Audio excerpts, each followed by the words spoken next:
যারা দেবিদ্বারের ট্রান্সমিটার চুরি করছে, যারা ব্যাংকের টাকা চুরি করছে, তারা এখন আবার ভোট চুরির প্রস্তুতি নিতেছে। আমার বিরুদ্ধেও যদি কেউ ভোট দেয়, সেই জন্য ভোটটা দিতে পারে, আমরা সেটার ব্যবস্থা ইনশাল্লাহ করবো।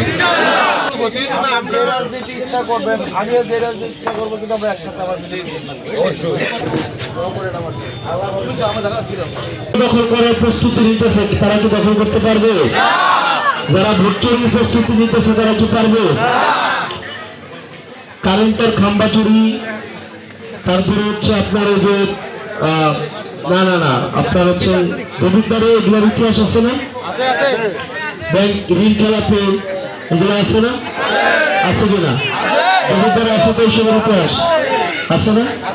তো যারা দেবিদ্বারের ট্রান্সমিটার চুরি করছে একটা সময়ে, মিটার চুরি করছে একটা সময়ে, ট্রান্সমিটার চুরি করছে, যারা ব্যাংকের টাকা চুরি করছে, তারা এখন আবার ভোট চুরির প্রস্তুতি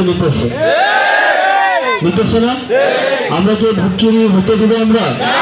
আমরা কি হতে দিব? আমরা কি ভোট চুরি হতে দিব? বরং আমার বিরুদ্ধেও যদি কেউ ভোট দেয়, সেই জন্য ভোটটা দিতে পারে, আমরা সেটার ব্যবস্থা ইনশাল্লাহ করবো। ঠিক কিনা? চুরি করে ভোট দিয়ে ক্ষমতায় এসে কোনো লাভ আছে? হারাম দিয়ে শুরু করা কখনো হারাম কাজ করা যাবে?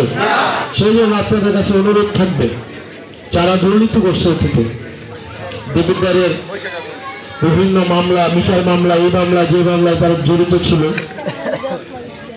যারা ঋণ খেলাপিতে জড়িত ছিল, কারা ঋণ খেলাপিতে জড়িত, কারা দুর্নীতি করছে, এই বিষয়গুলো আপনারা জানেন এবং বোঝেন। এই বিষয়গুলো সম্পর্কে আপনাদের উপরে ছেড়ে দিলাম।